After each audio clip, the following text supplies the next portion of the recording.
नमस्कार दोस्तों, मैं हूं रोशन और आप देख रहे हैं प्रिपेयर फॉर नौकरी ऑफिशियल यूट्यूब चैनल। दोस्तों, मैं यहां पर डिस्कस करने वाला हूं DSSP में असिस्टेंट इंजीनियर इलेक्ट्रिकल का पेपर हुआ था 4 नवंबर 2019 को शिफ्ट सेकंड में। उसका पेपर मैं जनरल अवेयरनेस के सेक्शन को मैं डिस्कस करने वाला हूं। तो आप लोग अभी जो फॉर्म आया है उसका भर रहे हैं और तैयारी कर रहे हैं, तो ये पेपर देखिए कि किस तरह से आपको जनरल अवेयरनेस में स्कोर करना है। 20 नंबर का होता है, इंपॉर्टेंट सेक्शन है। तो ये पेपर आपको 4 नवंबर को 12:30 से 2:30 बजे के बीच में हुआ था। तो ध्यान से देखिएगा और PDF इसका आपको टेलीग्राम चैनल पे मिल जाएगा, जिसका लिंक आपको नीचे डिस्क्रिप्शन में है, प्रिपेयर फॉर नौकरी ऑफिशियल के नाम से। तो देखिए जनरल अवेयरनेस में इस तरह के क्वेश्चन जो है पूछे गए थे। तो देखिए हिंदी दिवस इज सेलिब्रेटेड ऑन। तो देखिए हिंदी दिवस सेलिब्रेटेड किया जाता है, जो नेशनल हिंदी दिवस के बारे में पूछा जा रहा है, तो 14 सितंबर इसका करेक्ट आंसर होगा। लेकिन अगर यहाँ पर अंतर्राष्ट्रीय यानी कि वर्ल्ड हिंदी डे अगर पूछा जाए तो आपको 10 जनवरी इसका करेक्ट आंसर होगा। तो ये भी आपको ध्यान रखना है, 10 जनवरी को वर्ल्ड हिंदी डे और नेशनल हिंदी दिवस जो है 14 सितंबर को जो है मनाया जाता है। क्वेश्चन है कि to be eligible for the election as a vice president a person should have completed how many years of the age. यानी कि कुल मिलाकर पूछा जा रहा है कि अगर आपको उपराष्ट्रपति का चुनाव लड़ना है तब आपको कम से कम कितना साल का होना चाहिए। तो 35 साल का कम से कम होना चाहिए। इतना ही नहीं, आपको गवर्नर बनने के लिए भी 35 साल का एज और राष्ट्रपति बनने के लिए भी 35 साल का एज चाहिए। लेकिन प्रधानमंत्री बनने के लिए आपको अगर लोकसभा से चुनाव लड़ते हैं तो 25 साल, और अगर राज्यसभा से चुनाव लड़ते हैं तो मिनिमम जो है 30 साल होना चाहिए, तभी जो है आप प्रधानमंत्री बन सकते हैं। लेकिन वाइस प्रेसिडेंट, गवर्नर और प्रेसिडेंट बनने के लिए कम से कम आपको 35 साल उम्र होनी चाहिए। और अपर एज लिमिट कोई भी नहीं है, आप कितने भी जो है एज का हो सकते हैं। क्वेश्चन है कि bitcoin, ripple, ethereum ETC are example of which of the following entities. तो देखिए बिटकॉइन ये तो बहुत ही जाना पहचाना नाम है, ये क्रिप्टो करेंसी है। रिपल भी एक तरह का क्रिप्टो करेंसी है और इथेरियम भी एक तरह का क्रिप्टो करेंसी है। तो तीनों जो है आपको क्रिप्टो करेंसी का ही एग्जाम्पल है। और देखिए जो क्रिप्टो करेंसीज होती है वो ब्लॉकचेन पे काम करती है, यानी कि ब्लॉकचेन इसका जो है अगर पूछा है कि किस सिद्धांत पे काम करती है क्रिप्टो करेंसीज, तो ब्लॉकचेन के सिद्धांत पे काम करती है। क्वेश्चन है कि which of the following facts about Mahatma Gandhi is not correct. तो महात्मा गांधी के बारे में पूछा जा रहा है कि इनमें से कौन सा जो है करेक्ट नहीं है। तो देखिए पूछा जा रहा है, ऑप्शन फर्स्ट में है कि he took part in the first round table conference as a representative of the Indian National Congress. तो दोस्तों यही आपको गलत है, क्योंकि Mahatma Gandhi second round table conference में जो है भाग लिए थे। तो ये आपको ध्यान रखना है, सेकेंड राउंड टेबल कॉन्फ्रेंस में भाग लिए थे। और देखिए फर्स्ट राउंड टेबल कॉन्फ्रेंस जो हुआ था 1930 में, और महात्मा गांधी भाग लिए थे सेकंड में 1931 वाला में, और थर्ड हुआ था 1932 में। तो ये आपको ध्यान रखना है, 3 राउंड टेबल कॉन्फ्रेंस हुआ था जिसमें महात्मा गांधी ने यहाँ पर 1931 यानी कि सेकंड राउंड टेबल कॉन्फ्रेंस में भाग लिए थे। He wrote a literature Young India. जी हाँ, यंग इंडिया इन्होंने लिखा है। और 1918 में इनका 2 जो है महत्वपूर्ण सत्याग्रह, गुजरात, अहमदाबाद एंड खेड़ा, ये आपको ध्यान रखना है, अहमदाबाद और खेड़ा में 2 सत्याग्रह 1918 में, चंपारण सत्याग्रह 1917 में भाग लेने के बाद 2 सत्याग्रह में इन्होंने भाग लिया, अहमदाबाद और खेड़ा जो मिला स्ट्राइक था। उसके बाद महात्मा गांधी ने फॉर्म किया था all India anti untouchability league. तो ये बिल्कुल सही है, all India anti untouchability league Mahatma Gandhi ने ही बनाया था। क्वेश्चन है कि state emergency can be declare under which article of the Indian constitution. तो देखिए 3 तरह के इमरजेंसी प्रेसिडेंट लगाते हैं। तो एक है आर्टिकल 352, 356 और 360। तो देखिए 360 अब तक एक बार भी नहीं लगा है, ये है आपको फाइनेंशियल इमरजेंसी। 356 आपको जो ऑप्शन नंबर 1 में लिखा हुआ है ये है स्टेट इमरजेंसी, यानी कि जो प्रेसिडेंट रूल लगता है, जो यहाँ पर आपको फेल हो जाते हैं गवर्नमेंट बनाने में, तो यहाँ पर प्रेसिडेंट रूल जो है लगते हैं, तो अंडर आर्टिकल 356। और देखिए जो नेशनल इमरजेंसी लगती है वो 352 आर्टिकल के तहत लगते हैं, 352 अनुच्छेद के तहत लगते हैं। तो ध्यान रखिएगा, national emergency article 352, state emergency article 356 और financial emergency under article 360। Financial emergency एक बार भी नहीं, जो यहाँ पर आपको नेशनल इमरजेंसी है ये 3 बार लगाई जा चुकी है।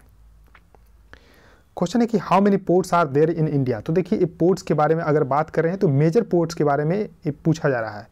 तो मेजर पोर्ट्स जो है कितने हैं इंडिया में, तो अभी कुल मिलाकर 12 पोर्ट्स हैं, ये ध्यान रखिएगा।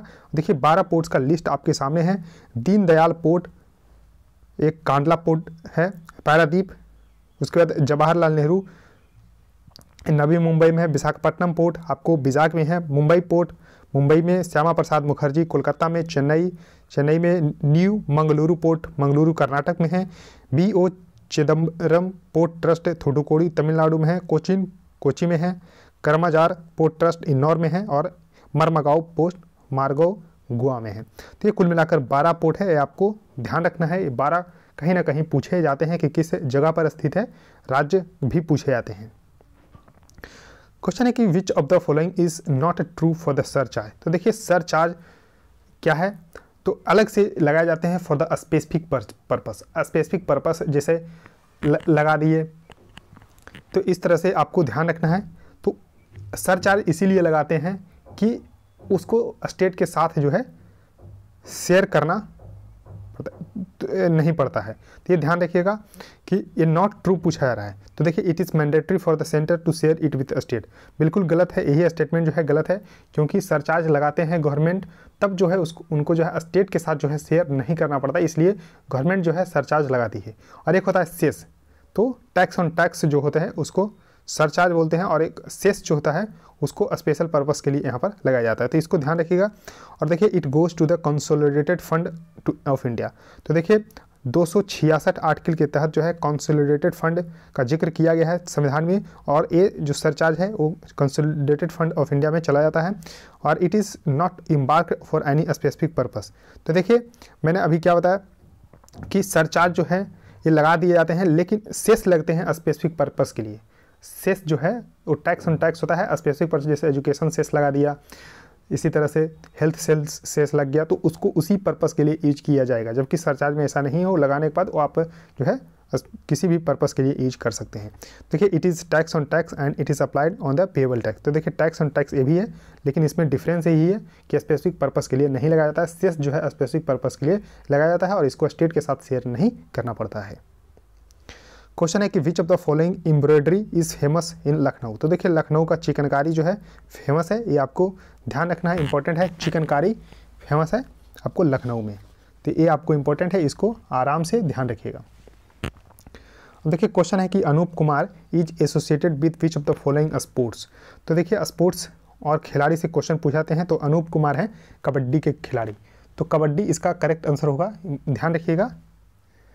उसका देखिए नेक्स्ट क्वेश्चन आपके सामने है कि who holds the record for the most grand slam men single championship in the lawn tennis. तो देखिए जब एग्जाम हुआ था उस समय रोजर फेडरर जो है मोस्ट ग्रैंड स्लैम विनर थे, 20 ग्रैंड स्लैम इन्होंने जीते, लेकिन तब जो है अकेले थे, लेकिन अब जो है इनके साथ 20 ग्रैंड स्लैम जीतने में 2 और खिलाड़ी आगे हैं, राफेल नडाल जो कि स्पेन के खिलाड़ी हैं और सर्बिया के नोवाक जोकोविच। ये तीनों खिलाड़ी जो हैं 20-20 ग्रैंड स्लैम टूर्नामेंट जीत चुके हैं। और पता होना चाहिए कि ग्रैंड स्लैम जो है एक टेनिस से संबंधित टूर्नामेंट है, 4 ग्रैंड स्लैम एक साल में होते हैं।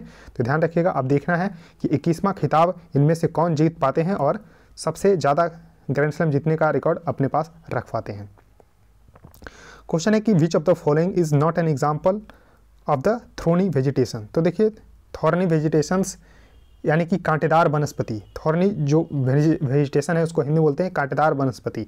तो देखिए ये आपको कैक्टस अकेक्सिया, उसके बाद पाम, ये आपको कांटेदार वनस्पति है, जबकि देवदार एक कांटेदार वनस्पति का उदाहरण नहीं है। तो ये आपको ध्यान रखना है।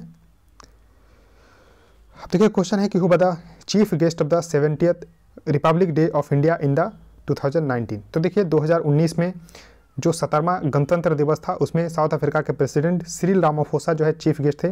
फिर 2020 में जो गणतंत्र दिवस हुआ उसमें चीफ गेस्ट थे ब्राज़ील के राष्ट्रपति जैयर बोल्सोनारो। फिर 2021 में पहले बुलाया गया था, लेकिन जो है ब्रिटेन के बोरिस जॉनसन को बुलाया गया था, फिर आने से मना कर दिया। तो फिर कोविड-19 के कारण 2021 का जो गणतंत्र दिवस हुआ उसमें कोई बाहर के अतिथि जो है शामिल नहीं हुए।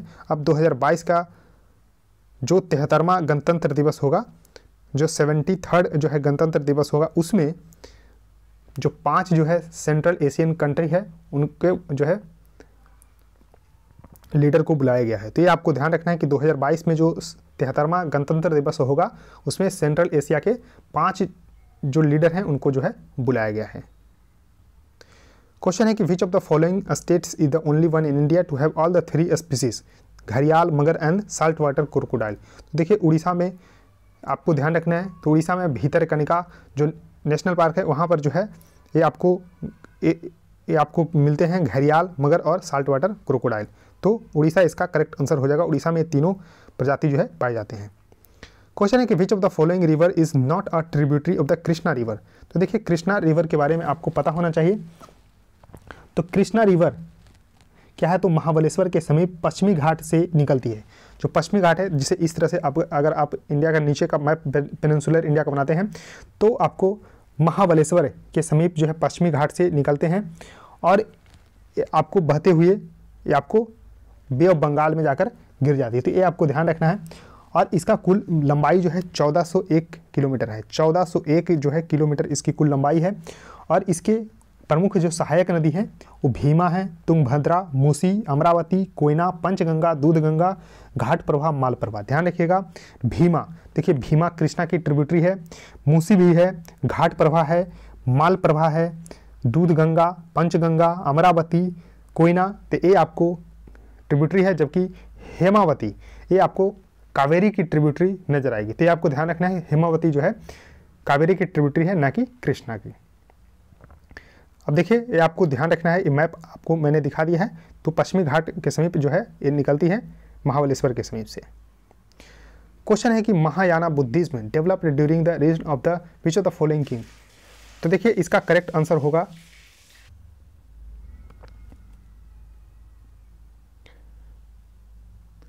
अब देखिए क्वेश्चन है कि Mahayana Buddhism develop during the region of the which of the following king, यानी कि कुल मिलाकर पूछा जा रहा है कि बुद्धिज्म में जो महायान बुद्धिज्म था वो किनके शासनकाल में डेवलप हुआ है। तो कनिष्क इसका करेक्ट आंसर होगा। तो देखिए चतुर्थ बौद्ध संगीति जो कि कुंडलवन कश्मीर में हुआ था, उस समय शासक थे कनिष्क। तो उसके बाद से बुद्धिज्म जो है 2 पार्ट में जो है डिवाइड हो गया था, हीनयान और महायान। तो महायान बुद्धिज्म जो डेवलप हुआ था वो कनिष्क के शासनकाल में ही डेवलप हुआ था। तो ये आपको ध्यान रखना है। क्वेश्चन है कि which of the following is a folk song from Arunachal Pradesh. तो देखिए जो लोक संगीत है वो अरुणाचल प्रदेश से इनमें से कौन सा है। तो दोस्तों ये इंपॉर्टेंट है, इसको ध्यान रखिएगा। तो नियोगा इसका करेक्ट आंसर होगा। तो नियोगा यहाँ पर आपको करेक्ट आंसर है। जो 4th ऑप्शन है ये करेक्ट आंसर होगा नियोगा। तो नियोगा इसका आपको ध्यान रखना है, करेक्ट आंसर है। और देखिए अगर बात हम और करते हैं सोहर, तो देखिए सोहर जो है कहाँ का है, तो बिहार का है। तो ये आपको जो बच्चा जब पैदा होते हैं तब जो है सोहर जो है गाया जाता है, तो इसको ध्यान रखिएगा। नियोगा जो है अरुणाचल प्रदेश का जो है लोक संगीत है, सोहर बिहार का है जब बच्चा पैदा होते हैं, यानी कि संग ड्यूरिंग द चाइल्ड बर्थ। उसके देखिए हेकाइलू ये आपको कहाँ का है, तो ये आपको नागालैंड का है। तो ये आपको नागालैंड का है। बिल्लू पट्टू जो है कहाँ का है, तो ये तमिलनाडु का है।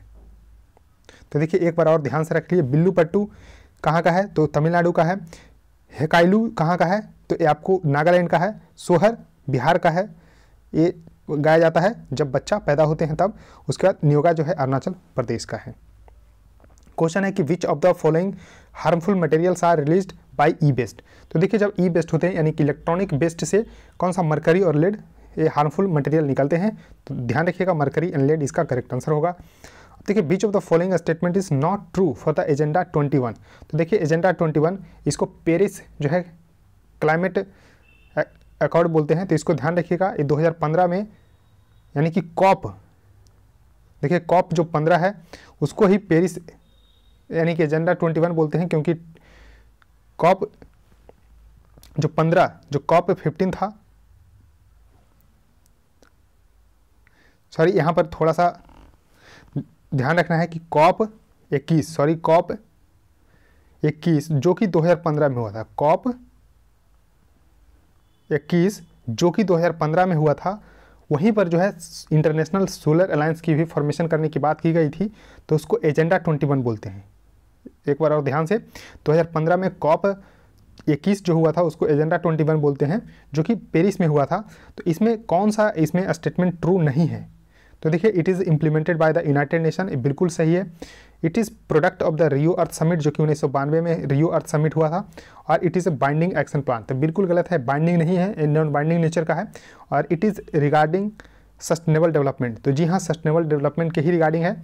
और देखिए COP 26 जो COP 26 2021 में हुआ, COP 26 ये कहाँ पर हुआ, तो ग्लासगो जो है स्कॉटलैंड में हुआ है। क्वेश्चन है कि Sher Shah Suri defeated which of the following Mughal emperor. तो देखिए मुगल इंपेरर को जो शेर शाह सूरी ने हराया था वो थे हुमायूं, तो हुमायूं इसका करेक्ट आंसर होगा। तो 1539 में, देखिए 1539 में और 1540 में दो लड़ाई हुआ, ये चौसा का युद्ध। तो देखिए चौसा का युद्ध 1539 में, ध्यान रखिएगा किसके किसके बीच, तो शेर शाह सूरी और हुमायूं के बीच में। तो हुमायूं जो है इसमें हार गया। फिर आ गया कन्नौज का युद्ध, तो 1540 में बैटल ऑफ कन्नौज हुआ जिसमें हुमायूं की हार हुई और शेर शाह सूरी की जीत हुई। तो दो लड़ाई आपको ध्यान रखना है, एक 1539 में चौसा का युद्ध और 1540 में कन्नौज का युद्ध, जिसमें कि दोनों युद्ध में जो है शेर शाह सूरी विजयी हुई और हारा कौन, तो हुमायूं। क्वेश्चन है कि Turing award is given in which field.